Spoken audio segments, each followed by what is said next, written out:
Di kapal penyeberangan Teluk Al-Jazirah yang bergoyang ditiup angin gurun, suamiku Ahmad memaksa keintiman siang hari di kamar sempit berbau asin laut, berharap berkah anak lahir dari gairah kami.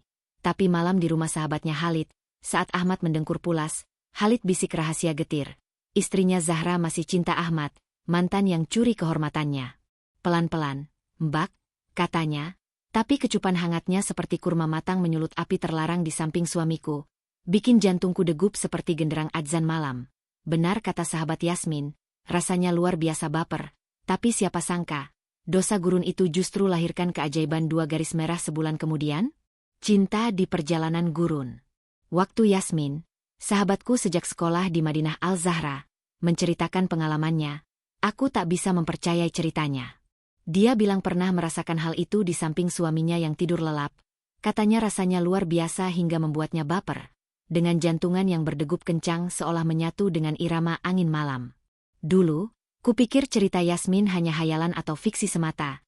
Tapi ternyata itu nyata, dan aku merasakannya sendiri saat suamiku, Ahmad, mengajak pulang ke rumah mertuaku di desa Wadi Al-Salam untuk liburan.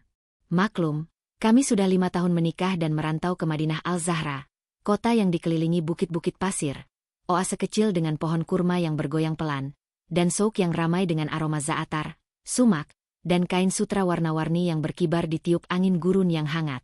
Kami jarang pulang ke rumah mertuaku.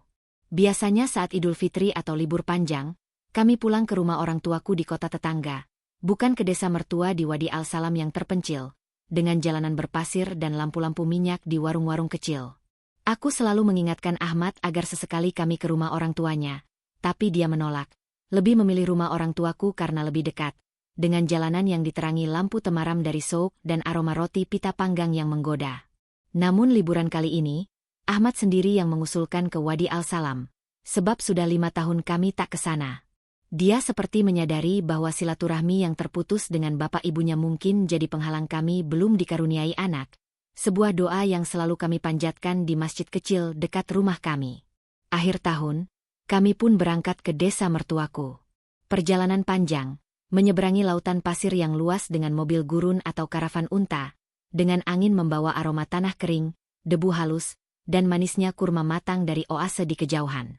Ahmad meminjam mobil kantor untuk mudik, meski kuyakinkan lebih baik naik karavan umum agar tak repot menyetir di padang pasir yang berdebu dan panas.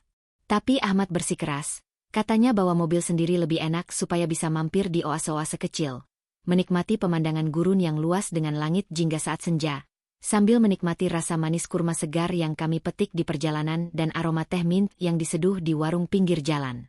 Dan kisahku pun terjadi saat perjalanan dari Madinah Al-Zahra menuju Wadi Al-Salam.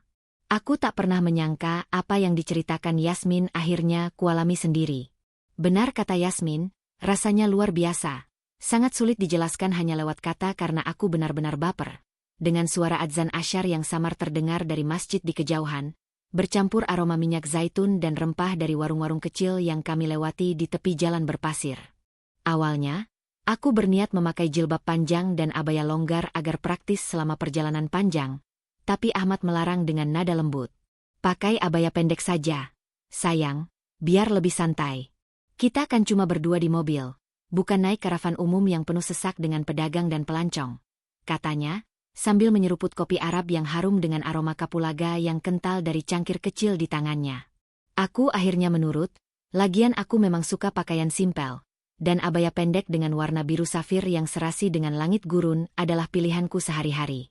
Ahmad juga santai, hanya memakai jubah putih sederhana yang berkibar pelan ditiup angin dan celana kain panjang, cocok untuk perjalanan panjang di bawah matahari gurun yang terik membakar pasir di kejauhan.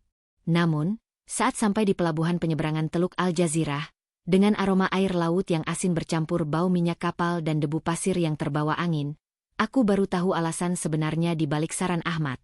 Waktu itu sudah siang, matahari gurun membakar pasir hingga berkilau seperti permata, dan aku rencananya ingin tidur selama penyeberangan karena perjalanan laut lumayan lama.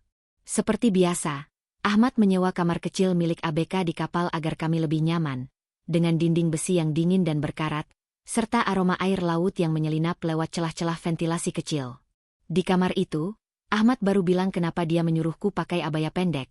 Biar lebih gampang, katanya dengan senyum nakal yang khas, ingin mengisi waktu ketimbang bosan di kapal penyeberangan yang bergoyang pelan mengikuti irama ombak. Perjalanan laut memang lama, bisa sampai 2 jam. Apalagi saat itu ombak besar dan angin kencang membawa suara debur air yang keras, bercampur aroma asin laut dan minyak mesin. Aku sebenarnya agak pusing karena mabuk laut, makanya ingin langsung tidur setelah minum obat anti mabuk. Tapi Ahmad tetap menggangguku, padahal sudah kukatakan aku pusing dan ngantuk habis minum obat. Sebentar saja, sayang. Habis itu kamu bisa tidur sendirian. Aku mau ngopi dan merokok di dek atas. Bujuknya, dengan aroma kopi Arab yang masih menempel di jubahnya, bercampur wangi kapulaga yang khas. Katanya, kami sedang liburan sambil berikhtiar agar cepat dikaruniai anak. Siapa tahu di kapal malah jadi, candanya dengan tawa kecil. Aku cuma tersenyum. Lucu juga permintaan Ahmad. Masa ia siang-siang begitu di tengah laut, dengan suara mesin kapal yang berderum pelan dan aroma roti pita sisa camilan yang masih ada di tas. Tapi namanya suami. Kalau sudah ingin, mana bisa kuhalangi. Lagian aku tak ingin mengecewakannya. Terserah kamu, Mas, tapi cepetan ya. Aku pusing dan ngantuk.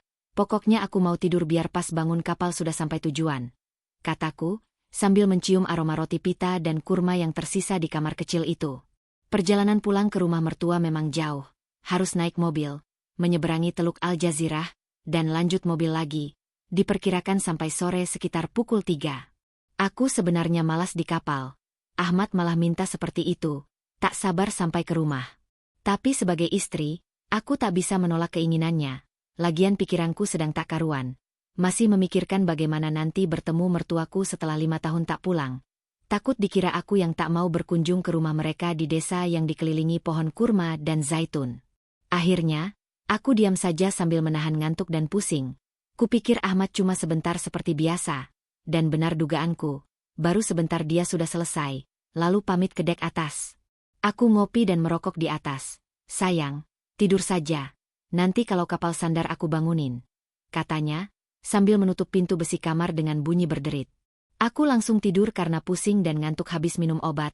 Hanya mendengar pintu besi kamar ABK terbuka dan tertutup lagi dari luar. Serta langkah kaki Ahmad yang menjauh menaiki tangga kapal.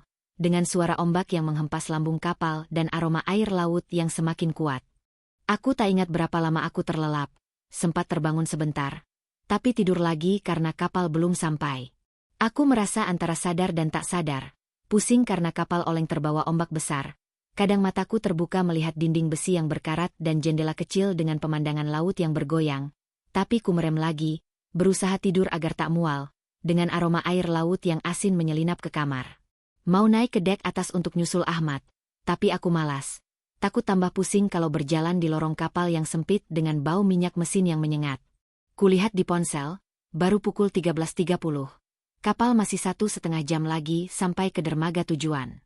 Mau telepon Ahmad untuk memintanya membelikan minum dan camilan kurma atau roti pita di kafe kapal. Tapi tak ada sinyal di kamar bawah yang pengap ini. Akhirnya, aku hanya mengirim pesan, meminta dia belikan air dan camilan untukku di kamar sewa ABK ini, berharap pesan itu sampai nanti.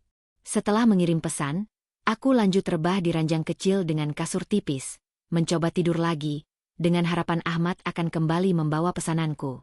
Tak lama, aku mendengar pintu besi kamar terbuka dan tertutup lagi, tapi karena ngantuk dan antara sadar dan mimpi, aku hanya bilang, taruh saja minum dan jajannya di pojokan, nanti aku bangun. Sambil tetap rebah membelakangi pintu, mencium aroma air laut yang bercampur angin gurun dari ventilasi kecil. Kukira itu Ahmad, tapi dia tak menjawab apa-apa, hanya terdengar langkah pelan di lantai besi.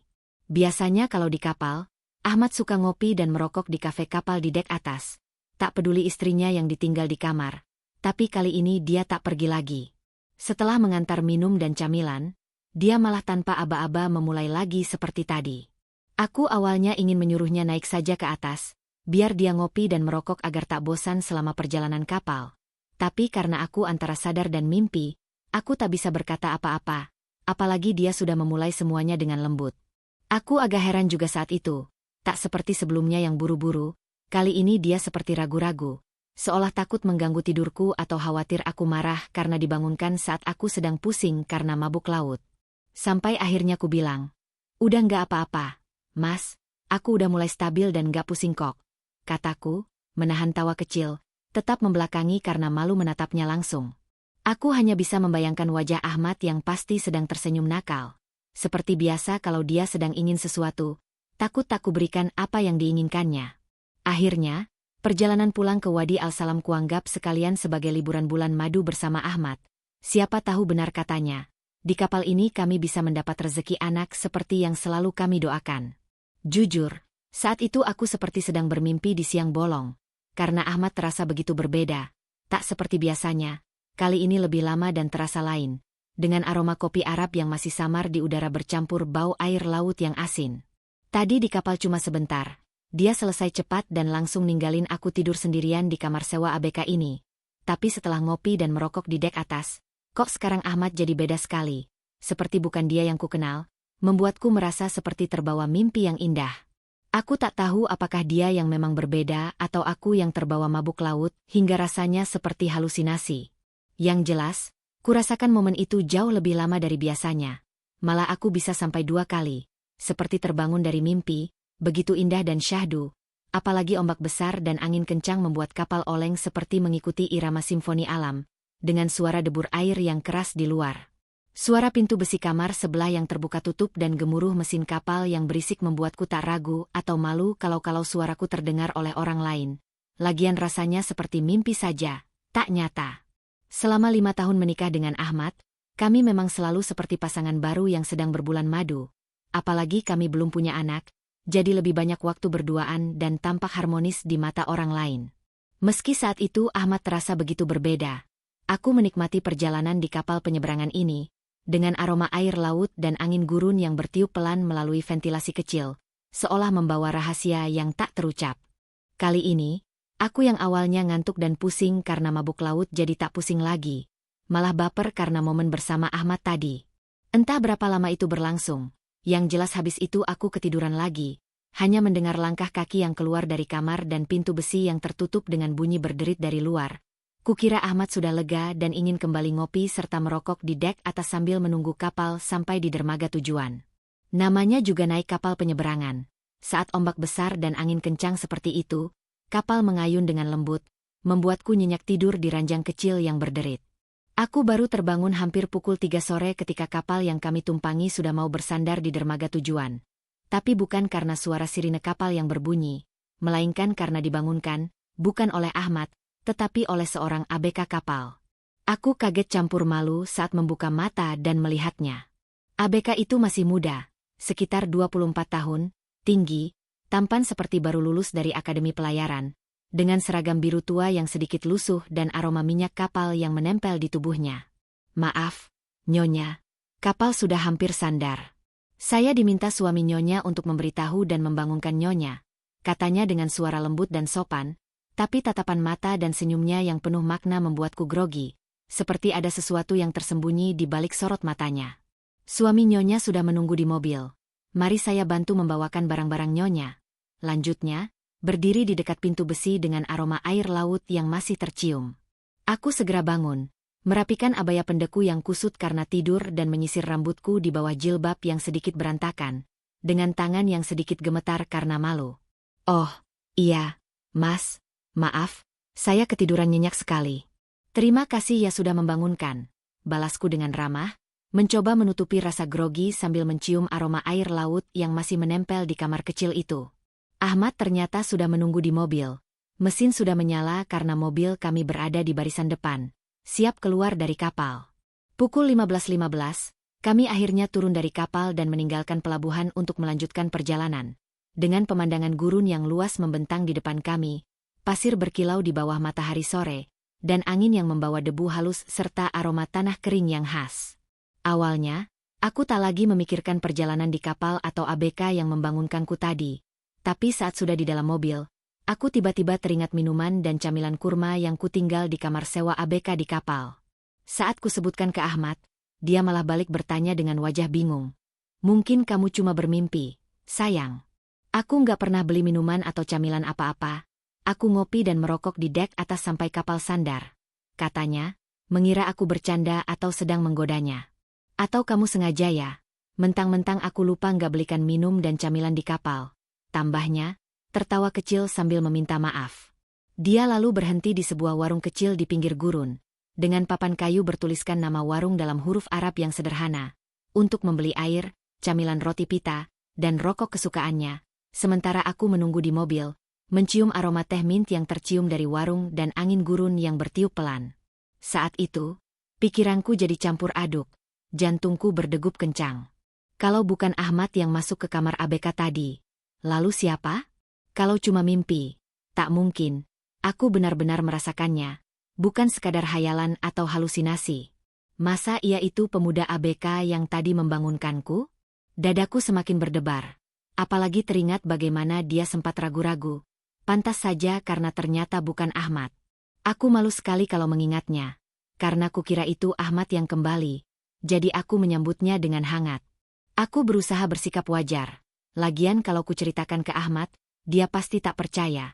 Malah mengira aku berhalusinasi atau suka berimajinasi berlebihan karena mabuk laut.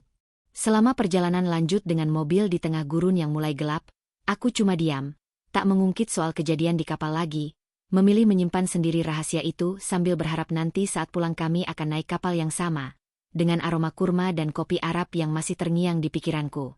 Dari pelabuhan, perjalanan ke Wadi Al-Salam masih memakan waktu sekitar 6 jam. Jadi Ahmad bilang kami akan sampai sekitar pukul 9 atau 10 malam, tergantung kondisi jalanan berpasir yang kadang licin. Tapi 1 jam setelah meninggalkan pelabuhan, Ahmad tiba-tiba berubah pikiran, ingin mampir ke rumah temannya, Khalid, karena mumpung lewat dan sudah lama tak bertemu. Aku kenal Khalid, dia hadir di pernikahan kami 5 tahun lalu, membawa kado yang dibungkus kain sutra dengan aroma mawar Damaskus yang khas, membuatku selalu mengingatnya. Kamu ingat kan, sayang? Khalid yang datang ke resepsi kita? Kita mampir ke rumahnya, mumpung sore dan kita lewat jalannya, kata Ahmad, sambil menyetir dengan santai di jalanan berpasir yang diterangi matahari sore. Iya, Mas, terserah, tapi jangan lama-lama ya, biar nggak kemalaman sampai rumah ibumu. Kabari Khalid dulu dong, balasku, sedikit khawatir karena hari mulai gelap. Tapi Ahmad ingin mengejutkan Khalid, jadi dari persimpangan besar dengan papan penunjuk ke souk setempat, dia belok ke arah rumah Khalid tanpa menelepon terlebih dahulu. Ahmad ngotot karena dulu kami tak bisa hadir di pernikahan Khalid. Jadi kali ini dia ingin membalas kehadirannya dengan kunjungan mendadak. Kami sampai di rumah Khalid sekitar pukul 17, saat sore mulai sejuk, dengan aroma pohon kurma dan zaitun yang bergoyang pelan di halaman rumahnya yang luas, diterangi lampu minyak yang temaram. Khalid sedang berkumpul dengan 3 temannya di teras depan, duduk di tikar anyaman dengan motif khas Arab. Kaget tapi senang melihat Ahmad, sampai mereka saling berpelukan seperti saudara yang lama tak bertemu. Kebetulan sekali kau datang, kawanku. Ayo kita rayakan, kata Khalid dengan semangat, mengajak Ahmad duduk di tikar sambil menawarkan teh mint yang harum dari cangkir-cangkir kecil. Aku mau bilang agar Ahmad jangan minum terlalu banyak, tapi karena kebelet pipis setelah perjalanan panjang, aku lupa bertanya. Maaf, Bang, boleh numpang ke kamar mandi? Tanyaku. Sedikit malu karena mengganggu obrolan mereka. Lurus saja ke belakang, lalu belok kanan. Mbak, jawab Khalid ramah, menunjuk lorong dengan dinding batu berukir motif arabesque yang indah. Aku segera pergi ke kamar mandi, sementara Ahmad bergabung dengan Khalid dan teman-temannya, tertawa keras di bawah lampu teras yang temaram, dengan aroma teh mint dan rokok shisha yang manis mengisi udara. Rumah Khalid rapi, halamannya luas dengan pohon kurma dan zaitun yang berdiri kokoh. Daun-daunnya bergoyang pelan ditiup angin gurun yang sejuk. Setelah dari kamar mandi, aku kembali ke teras. Tapi karena semua laki-laki, aku merasa tak enak untuk ikut duduk. Aku ingin bertanya tentang istri Khalid, tapi dia bilang istrinya, Zahra, sudah berangkat pagi tadi ke Dubai untuk bekerja sebagai pekerja migran. Mbak duduk saja di dalam, atau istirahat di kamar kalau capek. Istri saya sudah pergi, jadi saya dan teman-teman sedang merayakan kedatangan teman lama, kata Khalid, dengan aroma shisha yang manis masih tercium di udara. Ahmad juga menyuruhku istirahat. Nggak apa-apa kan, sayang, cuma sebentar kok, lagian kita pakai mobil, bisa jalan kapan saja, katanya, dengan suara yang mulai serak karena minum. Aku menurut, merasa capek setelah perjalanan panjang, jadi memutuskan untuk numpang mandi di kamar mandi Khalid, tetap memakai abaya pendeku karena tas pakaian masih di mobil. Aku kira kami cuma mampir sebentar, sambil menikmati aroma air mawar dari sabun mandi yang disediakan di kamar mandi yang sederhana namun bersih. Setelah mandi, waktu sudah menunjukkan pukul 18. Langit berwarna jingga dengan suara adzan maghrib yang menggema lembut dari masjid terdekat, bercampur dengan aroma roti pita panggang dan teh mint yang tercium dari rumah tetangga. Aku duduk di ruang tamu dalam rumah Khalid, di atas karpet anyaman berwarna merah dan emas dengan motif arabesque yang rumit, sementara Ahmad dan Khalid masih ngobrol seru di teras depan, dengan aroma kopi Arab yang kental dan manis tercium hingga ke dalam ruangan. Khalid sempat masuk ke dalam, menawarkan teh atau kopi karena istrinya tak ada di rumah. "Nggak usah repot, Bang. Lagian kami mau lanjut ke rumah mertua," kataku, sambil merasakan tekstur lembut karpet di bawah kakiku dan aroma lilin wangi yang menyala di sudut ruangan. Tapi Khalid hanya tersenyum hangat. "Santai saja, Mbak. Kalian lanjut jalannya malam ini saja, mumpung kita ketemu. Kan sudah lama saya nggak ketemu Mbak dan Ahmad, sahabat saya sejak SMA. Lagian rumah mertua kan dekat dari sini. Pokoknya nanti saja perginya setelah makan malam ya. Sekarang saya buatin kopi biar Mbak nggak ngantuk," katanya, sambil berjalan ke dapur kecil dengan aroma kapulaga yang mulai tercium dari cangkir-cangkir kecil yang disiapkannya. Aku benar-benar tak enak saat itu. Khalid ternyata sangat baik dan ramah. Akhirnya aku mengiyakan dan membiarkan dia membuat kopi, sambil mendengar Ahmad yang semakin larut dalam obrolan dengan teman-temannya di teras depan, tertawa keras tanpa peduli aku istrinya yang duduk sendiri di dalam. Saat itu, aku sempat menguping dari ruang tamu. Mereka menyebut-nyebut nama Zahra, istri Khalid, dan sesekali namaku juga disebut di antara tawa mereka. Kudengar Ahmad tertawa ngakak ketika nama Zahra disebut, dan salah satu temannya bertanya, "Apa kamu masih ingat dia, Ahmad?"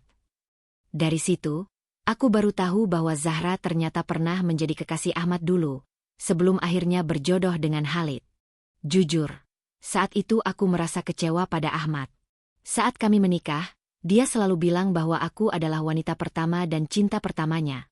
Padahal ternyata sebelum merantau ke Madinah Al-Zahra dan bertemu denganku, Ahmad pernah menjalin asmara yang serius dengan Zahra di kota ini.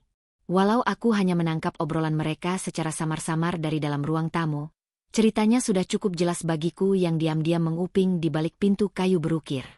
Ternyata dulu Ahmad dan Zahra hampir menikah, tapi Ahmad meninggalkan Zahra karena diterima bekerja sebagai pegawai pemerintah di Madinah Al-Zahra. Janji untuk menikahi Zahra hanya tinggal janji kosong, karena di kota kami dia bertemu aku dan akhirnya menikahiku, sementara Zahra ditinggalkan dengan hati yang patah. Aku masih ingin menguping lebih lanjut untuk memastikan ceritanya, tapi tiba-tiba Khalid menepuk bahuku dengan lembut sambil tersenyum. "Nih kopinya, Mbak, diminum dulu biar nggak ngantuk," katanya, menaruh cangkir kecil berisi kopi hitam yang harum dengan aroma kapulaga di meja kayu berukir di dekat sofa tempatku duduk. "Iya, terima kasih, Bang. Oh ya, kenapa istri Abang berangkat ke Dubai? Apa aman saja di sana?"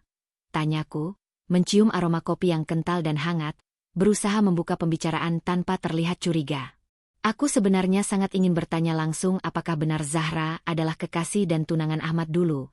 Tapi rasanya tak enak kalau bertanya begitu. Khalid seperti menangkap arah pembicaraanku. "Jangan masukkan ke hati obrolan teman-teman di luar ya, Mbak, itu kan masa lalu.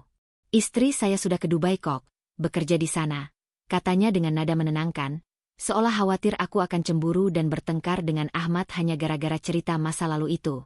Tapi karena aku sudah terlanjur kecewa dengan ketidakjujuran Ahmad selama ini, aku mendesak Khalid untuk menceritakan semuanya dengan lebih jelas. Mungkin karena agak mabuk setelah minum bersama teman-temannya, Khalid akhirnya tanpa sadar menceritakan semua yang aku ingin tahu, dan cerita masa lalu Ahmad benar-benar membuatku kecewa dan terluka. Pantas saja selama ini Ahmad selalu menghindari untuk pulang ke kota ini, seolah ada rahasia yang dia sembunyikan dariku. Ahmad dan dua temannya semakin larut dalam obrolan mereka di teras depan, tertawa keras mengenang masa lalu, sementara Khalid mulai bercerita padaku di dalam ruang tamu yang temaram, dengan aroma kopi dan lilin wangi yang menyala pelan. Dia bilang bahwa dulu, saat aku dan Ahmad menikah, Khalid datang dari jauh untuk menghadiri pernikahan kami, membawa kado yang ternyata titipan dari Zahra untuk Ahmad, sebuah kain sutra dengan aroma mawar Damaskus yang masih kuingat hingga kini.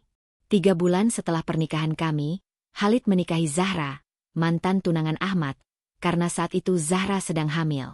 Tak ada yang tahu bahwa anak dalam kandungan Zahra adalah benih Ahmad, tunangan yang meninggalkannya begitu saja untuk merantau. Khalid rela menikahi Zahra demi menutup aib yang ditanggung Zahra dan keluarga besarnya. Sebuah pengorbanan yang membuatku merasa iba padanya. Saat itu, aku semakin kecewa dengan Ahmad yang tak pernah jujur padaku. Maafkan suami saya ya, Bang. Lalu, di mana anaknya Zahra sekarang?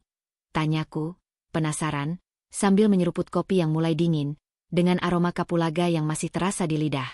Khalid tersenyum getir, matanya memandang jauh seolah mengenang masa lalu yang pahit.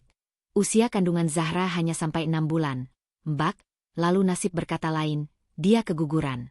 Mungkin karena dia terlalu memikirkan suami Mbak, jiwanya tak tenang. Anak itu tak pernah jadi rezeki kami, dan sejak saat itu, pernikahan saya dengan Zahra hanya sebatas simbolis, karena dia tak pernah mencintai saya, katanya, dengan nada sendu yang membuat suasana ruang tamu terasa semakin berat. Khalid ingin melanjutkan ceritanya, tapi tiba-tiba temannya di teras memanggil, jadi dia beranjak ke depan, meninggalkanku sendiri dengan cangkir kopi yang masih mengepul dan aroma lilin wangi yang samar di udara. Jujur, saat itu aku merasa semakin tak enak, apalagi mendengar dari Khalid bahwa rumah tangganya dengan Zahra selalu hambar, hingga akhirnya Zahra memilih pergi ke Dubai untuk bekerja sebagai pekerja migran, mungkin untuk melarikan diri dari kenangan pahitnya bersama Ahmad. Sudah pukul 19 malam, dua teman Khalid akhirnya pamit pulang karena sudah ditelepon oleh istri mereka masing-masing, meninggalkan Ahmad dan Khalid yang masih asyik minum di teras depan, ngobrol tentang pekerjaan dan perkembangan kota ini, dengan suara angin gurun yang bertiup pelan membawa aroma tanah kering ke dalam rumah. Karena hanya mereka berdua yang tersisa, aku menghampiri ke teras, meminta mereka untuk melanjutkan obrolan di dalam. Kalian minum di dalam saja, sudah malam. Saya izin masak untuk makan malam ya, Bang. Dan Mas, sudah cukup minumnya, mandi sana. Habis makan malam kita lanjutkan perjalanan ke rumah ibumu, kataku dengan nada ketus, kesal pada Ahmad karena ketidakjujurannya dan kelakuannya yang tak peduli padaku. Mereka berdua seperti kompak menuruti perintahku tanpa protes. Aduh, galak bener sih istriku ini. Iya deh, sayang, kamu masak ya, biar aku dan Khalid lanjut minum di dalam, kata Ahmad sambil berdiri, tapi dia hampir jatuh karena kebanyakan minum. Untung ada Khalid yang cepat merangkul dan menuntunnya masuk ke ruang tamu. Ya sudah, kalian ngobrol dulu di sini, biar aku masak di dapur. Permen, Bang, biar aku yang melayani. Anggap saja aku sebagai pengganti istri abang yang sudah pergi ke Dubai, kataku, lalu melangkah ke dapur kecil Khalid yang penuh dengan aroma rempah za'atar dan sumak yang tersimpan di toples-toples kaca. Oh, iya, Mbak, makasih loh, anggap saja rumah sendiri, balas Khalid dengan tawa kecil. Sementara Ahmad hanya terkekeh pelan karena kepalanya sudah puyeng. Di dapur, aku memasak ikan panggang tebal dengan rempah dan sayur labu yang kucampur dengan minyak zaitun dan za'atar. Bahan-bahannya kuambil dari kulkas Khalid, seolah dapur ini adalah dapurnya sendiri. Aroma sumak dan rempah yang khas memenuhi ruangan, bercampur dengan wangi kayu bakar dari tungku kecil yang masih digunakan di rumah itu. Ahmad dan Khalid lahap sekali makannya, mungkin karena cepat lapar setelah minum, sambil terus ngobrol seru di meja makan yang dihiasi kain bordir dengan motif arabesque yang indah. Singkat cerita, malam itu waktu sudah menunjukkan pukul 21, tapi kami masih di rumah Khalid. Ahmad belum juga melanjutkan perjalanan ke Wadi Al-Salam. Ibu mertuaku menelepon, menanyakan kenapa kami belum sampai, padahal seharusnya sudah tiba. Ahmad menjawab dengan suara serak bahwa kami akan menginap di rumah Khalid malam ini karena dia tak bisa menyetir mobil. Jarak ke Wadi Al-Salam masih sekitar 2 jam, dan Khalid juga menahan kami, khawatir terjadi apa-apa di jalan karena dia yang mengajak Ahmad minum hingga mabuk. Malam itulah aku mengalami apa yang pernah diceritakan Yasmin, sahabatku dulu, sesuatu yang dulu kuanggap bohong atau hanya fantasi belaka. Yasmin pernah bilang dia merasakan hal itu di samping suaminya yang tidur. Katanya rasanya luar biasa dan sulit dilukiskan dengan kata-kata. Tapi aku tak pernah percaya hingga malam itu di rumah Khalid. Aku malu karena dulu menganggap Yasmin berbohong, tapi kini aku merasakannya sendiri. Sebuah pengalaman yang membuat jantungku berdegup kencang dan pikiranku berkecamuk, dengan aroma rempah dan lilin wangi yang menyelimuti ruangan. Perjalanan liburan ke rumah mertuaku akhirnya jadi jauh lebih panjang dari yang direncanakan. Harusnya cuma 12 jam sudah sampai, tapi karena mampir di rumah Khalid, kami baru sampai ke Wadi Al-Salam keesokan paginya. Malam itu di rumah Khalid terasa sangat lama, penuh dengan emosi yang bercampur aduk. Setelah makan malam, aku langsung masuk ke kamar yang disediakan Khalid, kamar utama miliknya dan istrinya, karena Zahra sedang di Dubai. Mbak tidur saja duluan. Anggap rumah sendiri. Biar saya sama suami Mbak ngobrol dulu. Masih seru nih obrolan kami, kata Khalid dengan senyum ramah, sambil menuang sisa minuman ke gelasnya.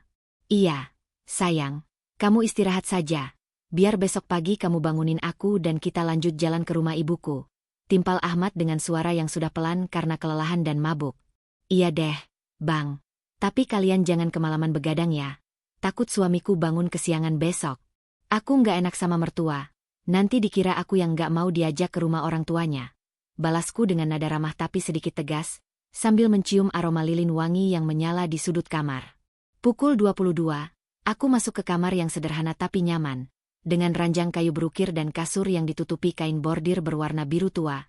Sementara Ahmad dan Khalid masih ngobrol dan menghabiskan minuman di ruang tamu, dengan aroma rokok shisha yang manis tercium hingga ke lorong rumah. Aku sempat terlelap sebentar karena masih merasa pusing setelah perjalanan di kapal penyeberangan, dengan suara angin gurun yang bertiup pelan di luar jendela, membawa aroma tanah kering dan pohon kurma. Tapi saat bangun tengah malam, suasana rumah sudah sepi, tak ada lagi suara obrolan mereka, padahal jarak kamar dengan ruang tamu hanya beberapa meter.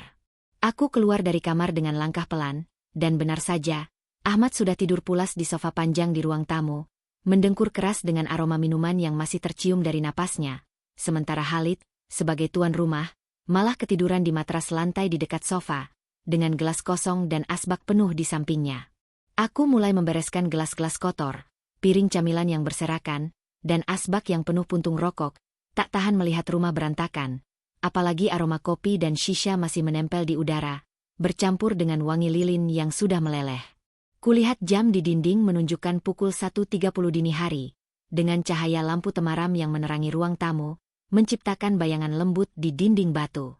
Aku sudah tak ngantuk lagi karena sempat tidur tadi, dan aku ingin membangunkan Ahmad untuk pindah ke kamar karena aku agak penakut, tak berani tidur sendirian di rumah orang, apalagi di tengah malam dengan suara angin gurun yang bertiup pelan di luar, seperti berbisik tentang rahasia malam.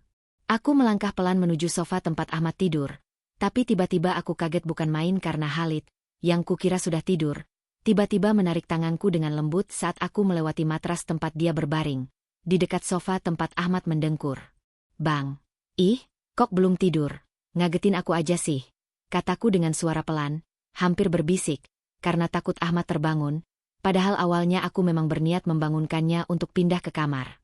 Khalid tak menjawab dengan kata-kata, hanya tersenyum penuh makna, dengan matanya yang berkilau di bawah cahaya lampu temaram, lalu menarik tanganku lagi dengan gerakan lembut, tanpa paksaan. Aku, entah kenapa, menurut saja, dan duduk di sampingnya di matras lantai yang empuk, dengan aroma kurma matang yang masih tersisa di meja kecil di dekat kami. Jangan dibangunkan suami Mbak, kasihan, dia capek, biarin istirahat, bisik Khalid, suaranya lembut seperti angin malam yang bertiup di luar rumah. Tapi, Bang, aku mau bilang kalau aku nggak bisa tidur sendirian di kamar orang, makanya mau nyuruh suami pindah ke kamar, kataku, juga dengan suara pelan, mencium aroma shisha yang masih menempel di udara. Belum selesai aku berbicara, Khalid tiba-tiba membungkamku, bukan dengan tangan atau paksaan, tapi dengan kecupan lembut di bibirku, hangat seperti aroma kurma matang yang manis dan lembut di lidah. Aku sempat membeku, tak terbayang olehku apa yang sedang terjadi, tapi hanya sebentar. Lalu aku mulai membalasnya, dengan jantung yang berdegup kencang seperti genderang di tengah malam yang sunyi. Malam itu, aku teringat semua cerita Yasmin, sahabatku, dan aku benar-benar malu karena dulu tak pernah mempercayainya, menganggap dia hanya berfantasi atau berbohong. Khalid melanjutkan ceritanya dengan suara pelan, hampir berbisik, di samping Ahmad yang masih mendengkur keras. Dia bilang bahwa rumah tangganya dengan Zahra selalu hambar, karena Zahra masih belum bisa melupakan Ahmad, mantan kekasihnya yang telah mengambil kehormatannya di masa lalu. Istriku masih percaya bahwa suatu saat dia dan suami Mbak akan bersatu kembali, karena mereka pernah berjanji cinta suci, walau kini masing-masing sudah menikah dengan orang lain. Zahra bilang hati mereka hanya untuk satu sama lain, bisik Khalid, dengan nada getir yang membuatku merasa iba, sekaligus marah pada Ahmad yang tak pernah jujur padaku. Aku bingung harus berkata apa, antara kesal dan kecewa pada Ahmad yang menyimpan rahasia besar. Tapi pikiranku juga berkecamuk mengingat cerita Yasmin yang kini terasa begitu nyata. Salahku juga. Saat makan malam tadi aku sempat bercanda bilang bahwa Khalid bisa menganggapku sebagai pengganti istrinya yang sedang di Dubai. Makanya dia jadi tak sungkan untuk menceritakan semua keluh kesahnya malam itu. Begitu terbuka dan jujur, dengan aroma lilin wangi dan shisha yang masih mengisi udara. Aku sendiri sampai baper. Jantungku berdegup kencang. Apalagi Ahmad tidur pulas di samping kami, mendengkur tanpa tahu apa yang terjadi. Bang, pelan-pelan saja ya ceritanya. Aku takut suamiku kebangun. Kan kata abang kasihan kalau dia nggak istirahat. Kataku, suaraku pelan seperti bisikan, hampir tak terdengar di tengah suara angin gurun yang bertiup di luar. Iya, Mbak, pelan-pelan saja. Yang penting Mbak bisa memahami dan menangkap semua cerita ini. Balas Khalid, dengan mata yang berkilau penuh makna di bawah cahaya lampu temaram. Aku tak ingat lagi bagaimana semuanya bisa terjadi. Yang jelas benar kata Yasmin, rasanya luar biasa. Entah berapa kali aku baper malam itu. Merasakan sendiri apa yang pernah diceritakan sahabatku itu. Dengan suara angin gurun yang bertiup pelan di luar dan aroma rempah za'atar serta kurma yang samar di udara. Seolah menyelimuti momen itu dengan rahasia yang tak terucap. Pagi harinya, aku dan Ahmad segera pamit kepada Khalid karena kami harus melanjutkan perjalanan ke Wadi Al-Salam. Khalid berterima kasih karena kami sudah bersedia mampir dan menginap di rumahnya yang sederhana, dengan halaman penuh pohon kurma dan zaitun yang bergoyang pelan di bawah matahari pagi. Ahmad juga berterima kasih atas sambutan hangat Khalid, sahabatnya sejak SMA dulu, yang telah membuat malam itu begitu berkesan baginya, meski dia tak tahu apa yang sebenarnya terjadi. Kami akhirnya sampai di rumah orang tua Ahmad setelah 2 jam perjalanan, disambut dengan hangat oleh ibunya yang menyiapkan teh mint dan roti pita panggang dengan minyak zaitun di meja makan kayu yang sederhana. Kami menghabiskan liburan hampir seminggu di Wadi Al-Salam. Baru kali ini Ahmad mudik setelah 5 tahun. Ibu mertuaku bilang, karena Ahmad tak pernah pulang selama ini, makanya kami susah punya anak. Jadi mereka mengadakan acara syukuran dan doa bersama di masjid desa, dengan suara adzan yang menggema di pagi hari yang cerah, bercampur aroma kopi Arab dan kurma segar yang disajikan untuk tamu. Semua itu ternyata membawa berkah, karena sebulan setelah pulang dari Wadi Al-Salam, aku mengandung. Dan kini, setelah 2 tahun berlalu, aku dan Ahmad hidup bahagia dan semakin harmonis dengan seorang anak laki-laki berusia 2 tahun, yang selalu ceria bermain di halaman rumah kami yang dipenuhi aroma kurma dan kopi Arab setiap pagi. Begitulah kisahku, kawan. Semoga kalian bisa memetik hikmahnya dan merasa terhibur, dimanapun kalian berada, dengan angin gurun yang selalu membawa cerita-cerita baru.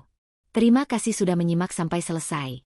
Sampai jumpa kembali di kisah dan cerita menarik lainnya, dengan aroma rempah dan kenangan yang tak pernah pudar.